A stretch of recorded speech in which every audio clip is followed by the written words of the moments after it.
Asia Tenggara merupakan satu kesatuan sejarah, asal-usul, dan peradaban.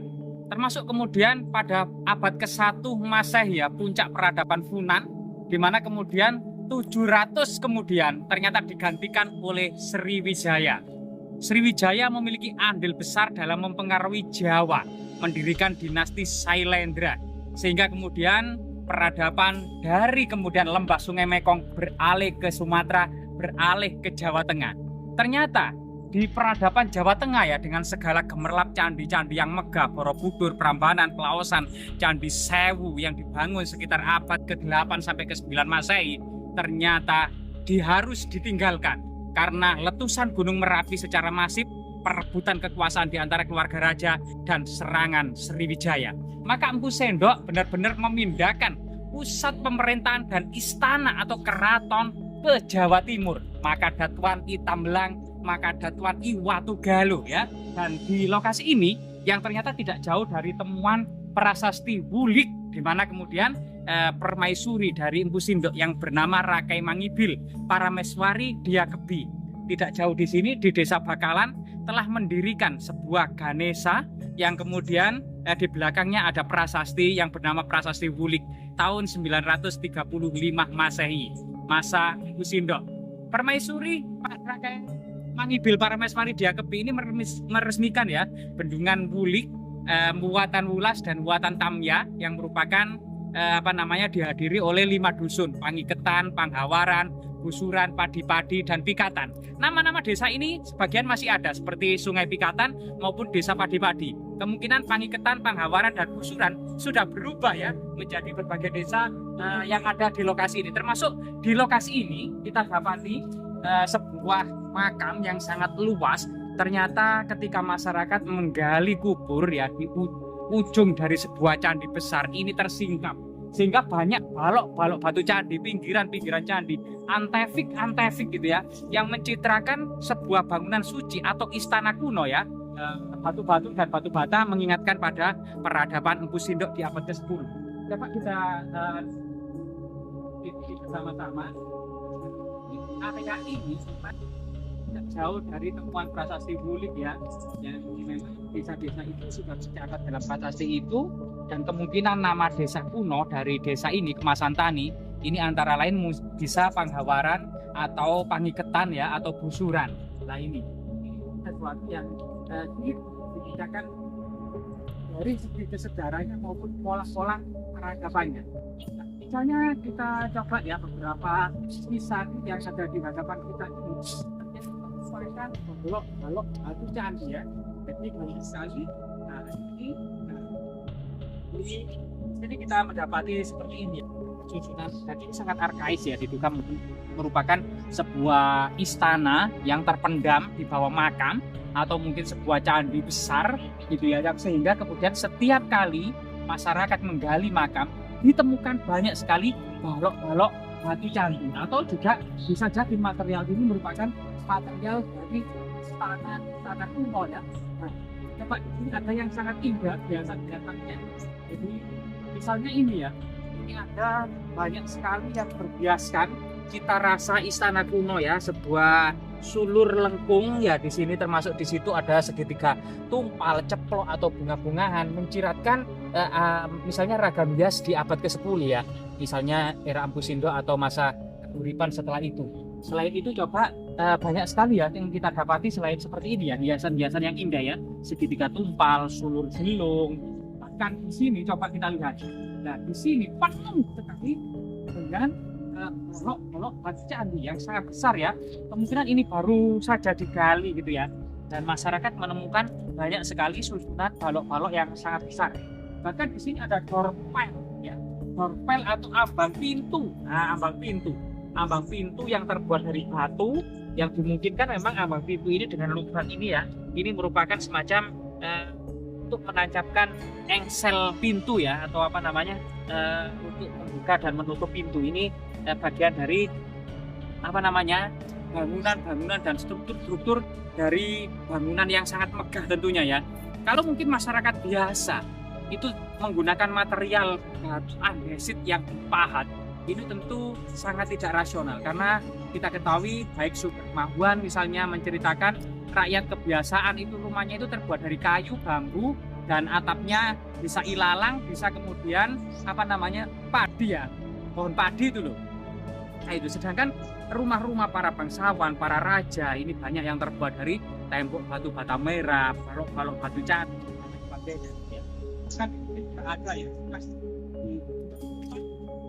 menyerupai sebuah bekas bangunan dari sebuah istana kuno ya. Entah bagian apanya, entah bagian pintu atau bagian jendela atau bagian pojok-pojoknya ya. Ini banyak sekali pojok-pojoknya. Di samping itu selain kemudian balok-balok batu candi gitu ya, yang tergeletak di mana-mana, juga banyak sekali batu bata kuno ya, batu bata kuno ya. Batu bata kunonya juga cukup banyak. Juga batu bata kuno ini dengan ketebalan sekitar 8 cm ini mengingatkan pada jenis-jenis dan jejak-jejak bangunan suci atau bangunan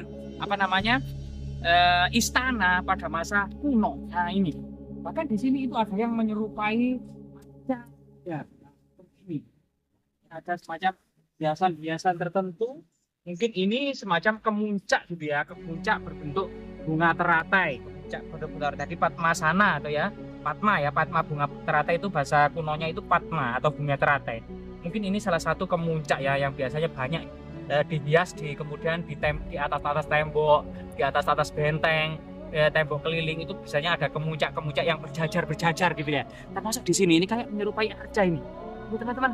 Nah ini kayak arca gana yang mengangkat, yang biasanya tangannya berada di atas ya. Namun sudah banyak keausan. Jadi ini kedua tangannya ini ke atas gitu ya. Nah, dan ini mungkin mukanya. Namun sebagian memang aus gitu ya. Jadi memang ini salah satu hiasan-hiasan atau ragam hias di istana-istana dan candi-candi kuno, tidak hanya floral yang bersifat hiasan-hiasan ceplok atau tumbuh-tumbuhan, melainkan juga semacam fauna ya atau hewan-hewan, misalnya dalam cerita Tantri, Kamandaka, atau kemudian dewa-dewi ya, dewa-dewi seperti Kinara-kinari. Nah, itu juga merupakan kehidupan surgawi. Coba kita ke arah sana ya. Selain kita mengetahui sebenarnya banyak sekali material balok-balok batu candi yang ada di lokasi ini ya, bersama batu-batu gundul. Apakah batu-batu gundul seperti ini juga bagian dari istana-istana kuno ya? Mengingatkan setelah ekskavasi di situs Kumitir, bagian pojok timur laut itu ada banyak sekali tumpukan batu-batu gundul yang rapi, ada yang disusun seperti jalan raya, ada yang gundukan seperti gunungan-gunungan ya, yang menceritakan bahwasanya taman-taman yang dihadirkan pada masa kuno itu memberikan spirit, yaitu semangat untuk hidup serta suasana surgawi, yaitu harapan setelah kemudian moksa ya, agar kemudian kembali kepada Tuhannya, bersatu dengan Brahman gitu ya, dan kemudian terhindar dari rantai reinkarnasi, kemudian masuk surga gitu ya. Nah, jadi jika kita lihat luasan dari makam ini sangat luas, sekitar 1 hektar. Dan dari sana digali juga menemukan balok-balok batu candi. Di pojok sana digali juga menemukan balok-balok batu candi. Atau kemudian jejak-jejak istana kuno. Diduga kalau memang di dalam makam ini adalah sebuah bangunan kuno, entah istana entah candi, tentunya sangat megah pada masanya dan sangat besar. Coba di sini hiasan-hiasannya itu masih tersisa ya. Ini dapat kita saksikan. Ini hiasan apa yang sangat misterius dan sangat aneh ini ya. Nah, ini kemungkinan segitiga tumpal atau hiasan lainnya ya, karena sebagian sudah aus dan tertutup oleh lumut-lumut gitu ya, lumut. Nah, ini juga yang tergeletak ini juga pinggiran batu candi loh sebenarnya ini loh. Ini ada bagian penguncinya ya. Nah, ini untuk saling mengunci gitu ya. Coba kita ke arah timur ya, kemungkinan kita mencari prasasti, atau bisa jadi ada lencana-lencana tertentu yang tersembunyi di antara balok-balok batu ini, atau mungkin ada semacam prasasti yang ditemukan angka tahun. Maka jika kita menemukan angka tahun, maka ini akan bisa menyibak, membongkar, dan kemudian menguak sebenarnya di dalam makam ini ada bangunan tahun berapa. Nah, ini luar biasa sekali ya. Tahun saya nah ini luar biasa ini sangat besar ya. Juga nggak ada nih, karena banyak yang aus juga karena sangat arkais ya, sangat kuno sekali. Kita juga ada yang kemudian dibungkus ini ya, dibungkus kain dan dibawa sekali. Nah, jika kita lihat ternyata memang hampir 85% yang ada di sini itu ternyata memang balok batu candi atau bahkan struktur bangunan kuno ya, pasanggrahan, asrama atau mungkin istana ya. Coba bayangkan kan, hampir semua desain yang ada di sini ini ternyata ini balok lain ada lubang ya. Mungkin ini batu lubang, tertutup oleh nisan ya. Bisa terlihat, bisa di zoom ya. Nah, ini ternyata material lama. Jadi kalau kemudian mengacu kemudian pada lokasi ini ya, nah ini sudah pinggiran pasca yang rusak. Nah, termasuk balok sekitar ya. Jadi seperti ini salah satu kemudian batu bata kuno yang tersisa ya. Jadi sangat tebal sekali sehingga ketebalannya itu sekitar 8 cm yang mengingatkan memang kalau mungkin bersandar pada prasasti Wulik gitu ya, ada merupakan kemungkinan ada istana-istana kuno. Bahkan ya sebenarnya kalau di sebelah kira-kira dekat sekitar 50 meter dari sini itu Sungai Pikatan. Nama Pikatan itu pernah menjadi nama penguasa Jawa Tengah, dinasti Sailendra yang terkenal dengan nama Rakai Pikatan Empuh Manuku yang menikahi Pramudia Wardani, yaitu putri dari Samaratungga yang meresmikan Candi Borobudur. Bahkan di situ antara Rakai Pikatan dan Pramudia Wardani ini membuahkan sebuah legenda yang dikenal dengan Bandung Bondowoso dan Roro Jonggrang. Sebenarnya Roro Jonggrang yaitu seorang putri yang beragama Buddha dari putri dari Samaratungga ini hendak dinikahi oleh Bandung Bondowoso. Kemungkinan ini adalah sanepan atau ungkapan kuno ya dari Rakai Pikatan Empuh Manuku yang beragama Hindu. Tapi kemudian Pramudia Wardani atau Roro Jonggrang ini mau dinikahi asalkan Bandung Bondowoso bisa membangun candi 1000 dalam waktu 1 malam. Ternyata kemudian Roro Jonggrang ini membunyikan lesung gitu ya, sehingga ayam berkokok, sehingga kemudian makhluk-makhluk halus yang membantu Bandung Bondowoso membuat candi ini kabur semua, keburu matahari muncul, sehingga kemudian tinggal satu yang belum selesai. Akhirnya kemudian terakhir ya ternyata juga mereka akhirnya menikah dan menjadi penguasa dinasti Sailendra yang dikenal dengan Rakai Pikatan, sang pembangun Prambanan. Ya, ini berasal dari Rakai Pikatan, dari desa Pikatan. Nah, kemungkinan Sungai Pikatan ini juga memiliki makna yang sangat dalam segi kesejarahannya. Nah, seperti ini. Nah, jadi jika kita melihat batu-batu yang ada di sini ya, yang sangat banyak ini memang mengingatkan pada peradaban kuno ya. Diduga memang untuk sementara rentang waktu adalah abad ke-10 masa Empu Sindok sebagaimana prasasti dekat prasasti Wulik, maupun masa-masa akhir Majapahit ya, prasasti Petak tahun 1486 itu juga dekat di sini. Nah, sehingga kemudian bahkan dalam prasasti Petak itu sebenarnya ada 2 candi yang belum ketemu yang dikenal dengan Sang Mukta Ring Mahawise Salaya Muang Sang Mukteng Ring Mahalaya Bayawana. Jadi ada 2 istana muksa seorang raja Majapahit yang bernama Mahalaya Bawana dan Mahawise Salaya.